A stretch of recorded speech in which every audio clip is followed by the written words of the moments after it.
नमस्कार, मुंबई से फिर एक बार आपके सामने मैं हूं रविंद्र जैन, देश और जनता के हित में सदैव तत्पर बात करने वाला। 15 अगस्त आने वाली है।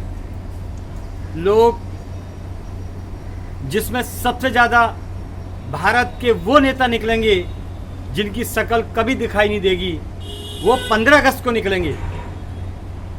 घर घर तिरंगे की बात करने वाले हमारे 99% भारत के नेता ही ऐसे हैं जो हमारे देश में सुकून नहीं चाहते हैं। इसीलिए 15 अगस्त और 26 जनवरी को इनके सबके खूबसूरत चेहरे दिखाई पड़ेंगे हर चौराहे पे, हर गली के नुक्कड़ पे, हर गली मोहल्ले के नुक्कड़ पे, जगह जगह जो भी है, ये झंडा लेके निकलेंगे और ये साबित करेंगे हम देश के सच्चे देशभक्त हैं। और हकीकत तो ये है कि सबसे बड़े करप्शन में लिप्त शासन प्रशासन 99% हमारे देश को करप्शन मुक्त नहीं होने देंगे, क्योंकि सबसे बड़े बीमार करप्शन के यही हैं।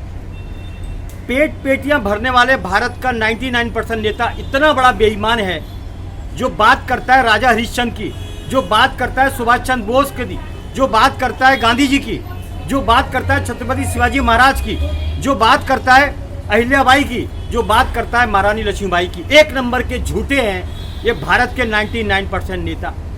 अब इनके नीचे आ जाइए। जब नेता झूठा होगा तो उनके नीचे के जो शासन प्रशासन के लोग होंगे वो भी झूठे होंगे एक नंबर के। 1947 के बाद से भारत की, आप ये देखिए, भारत को कभी सुकून मिला नहीं मिला। आप देखिए, घर घर जाइए लोग बीमार पड़े हैं, घर घर जाइए लोग कर्जे में डूबे हुए हैं। तो ऐसा क्या हो गया? लेकिन नेता मौज में है, शासन प्रशासन मौज में है, उन्हें पेंशन मिलती है आराम से, खूब जोरदार लूटपाट मचाते हैं, वसूली करते हैं, खूब हराम का खाते हैं। कानून तो भारत का अंधा है, ऐसा है या कानून उनके ऊपर दर्ज होता नहीं है, होता भी है तो सेटिंग होती है। ऊपर से नीचे तक जो गंदगी फैली है और 15 अगस्त को झंडा लेके निकलेंगे।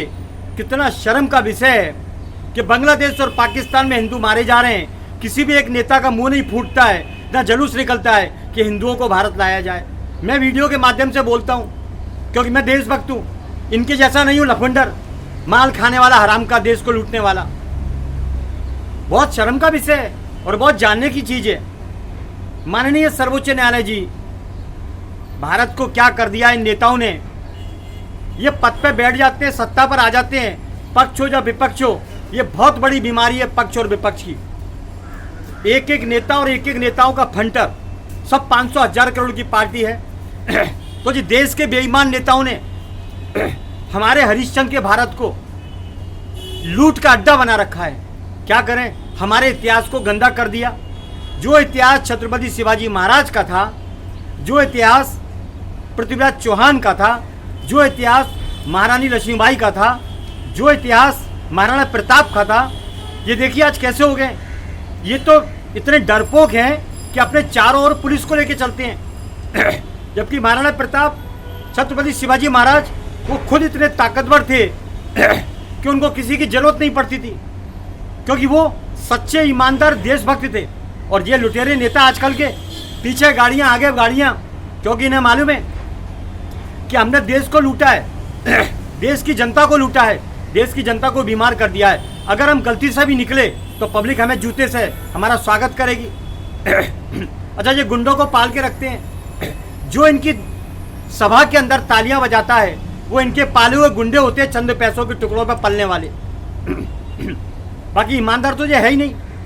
भारत में एक ही सनातनी शेर है, भारत में एक ही भगवा शेर है, भारत को बचाने वाला एक ही दमदार असरदार सरदार है, वो है उत्तर प्रदेश का सीएम योगी आदित्यनाथ। एक नंबर बाहुबली, एक नंबर समझदार, एक नंबर चाणक्य नीति, एक नंबर रणनीति, एक नंबर योद्धाओं में पारंगत एक ऐसा नेता है जो हमारे भारत की शान को, सम्मान को, गौरव को बचा के रखेगा।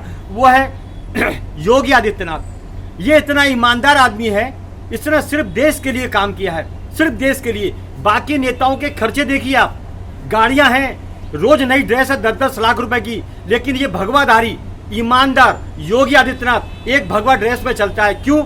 इसे सत्ता का नशा नहीं है। क्यों? इसे सत्ता नोट नहीं चाहिए। क्यों? आखिर क्यों? क्योंकि देशभक्ति का खून है, भारत की मिट्टी का खून है, भारत योद्धाओं की भूमि है। और आज के नेता, ज़्यादातर नेता, कोई भी डिपार्टमेंट में अधिकारी ले लो या नेता ले लो, मुझे नहीं लगता है कि भारत की मिट्टी का खून होगा। 99%। इसीलिए देश की जनता को लूटते हैं, वसूली करते हैं। वसूली का पैसा, हराम का पैसा, लूट का पैसा, बद्दुआ का पैसा, हाय का पैसा, ये अपने घर में ले जाते हैं और अपनी औरत को बोलते हैं मैंने कमाया है, अपने बच्चों को देते हैं मैंने कमाया है। ये बद्दुआ का पैसा उन औलादों को जब उनको लगेगा बुरा वक्त आएगा तो उनको तबाह कर देगा। ये नहीं मालूम है इन्हें। ये भारत में रहते हैं, ये मंदिर में घंटियां बजाते हैं, ये बात करते हैं भगवान की, ये बात करते हैं श्री राम की, ये बात करते हैं श्री कृष्ण की, लेकिन यहाँ तो लुटेरे बैठे हैं 99% वसूलीबाज। ये कौन सा धर्म है किसी भी व्यक्ति को लूटा जाए? ये कौन सा धर्म है जो अन्याय किया जाए? आप हॉस्पिटल में जाइए, हॉस्पिटल 99% भारत के नेताओं के हैं, लुटेरों के। इसीलिए वहाँ पर कोई भी व्यक्ति अगर एडमिट हो गया तो या तो जिंदा नहीं आएगा, और अगर जिंदा आ गया तो उसका बिल 15-20 लाख 25 लाख का आएगा। ऐसी कौन सी दवाई है, ऐसा कौन सा क्या तरीका है जो 15-20 लाख रुपए आते हैं? एक नंबर के झूठे भारत के डॉक्टर वो इसलिए हैं क्योंकि नेताओं का फंटर है, नेताओं का तालमेल। ये गंदगी है, गंदगी। भारत का नेता और राजनीति एक नंबर की गंदगी। ये गंदगी है, जब तक खत्म नहीं होगी। भारत विश्व गुरु तो छोड़ो, भारत में शांति नहीं हो सकती, भारत हमेशा बीमार रहेगा। भारत को लूट का अड्डा बना दिया, नशे का गढ़ बना दिया। बात करते हैं 15 अगस्त और 26 जनवरी की, बात करते हैं स्वतंत्रता की, बात करते हैं संविधान की। नशे का अड्डा बन चुका है पूरा भारत। ये नशे के कारोबार कहाँ से आए? हर नेता को पैसा चाहिए, हराम का 500,000 करोड़ रुपया। वो नशे के कारोबार में पार्टनरशिप रखता है। इसीलिए कोई भी नशे के कारोबारी को कुछ नहीं होगा। पुलिस पकड़ ही नहीं सकती, क्योंकि पुलिस अगर हाथ डालेगी तो नेता का फोन आ जाएगा, वो ट्रांसफर कर देगा।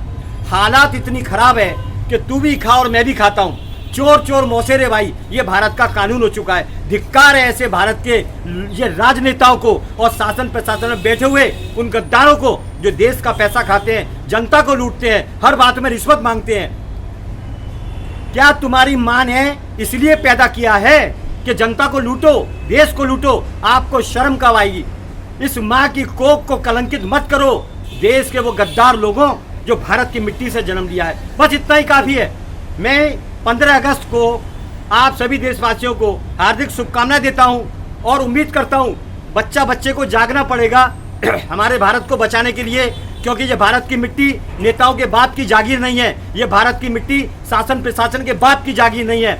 हमारा अधिकार है। पूछा जाएगा कि रिश्वत किस बात की लेते हो? रिश्वत लेने वाले की वीडियो निकालिए, वायरल कीजिए, एक को मारेंगे। सरकारी डिपार्टमेंट के लोग, शासन प्रशासन के लोग सही आवाज उठाने वाले को, सच बोलने वाले को फंसवा देते हैं, मरवा देते हैं, क्योंकि ये मुगल और अंग्रेजों के खून से कहीं ना कहीं जुड़े हुए हैं, इसलिए सच बोलने वाले को मरवा देते हैं। बस इतना ही काफ़ी है। 15 अगस्त की हार्दिक शुभकामनाएं आप सभी देशवासियों को, और मैं उम्मीद करता हूं कि एक ही आवाज़ उठाइए। योगी आदित्यनाथ को भारत का प्रधानमंत्री बनाना है, देश को विश्व गुरु बनाना है और करप्शन मुक्त करना है। जय हिंद।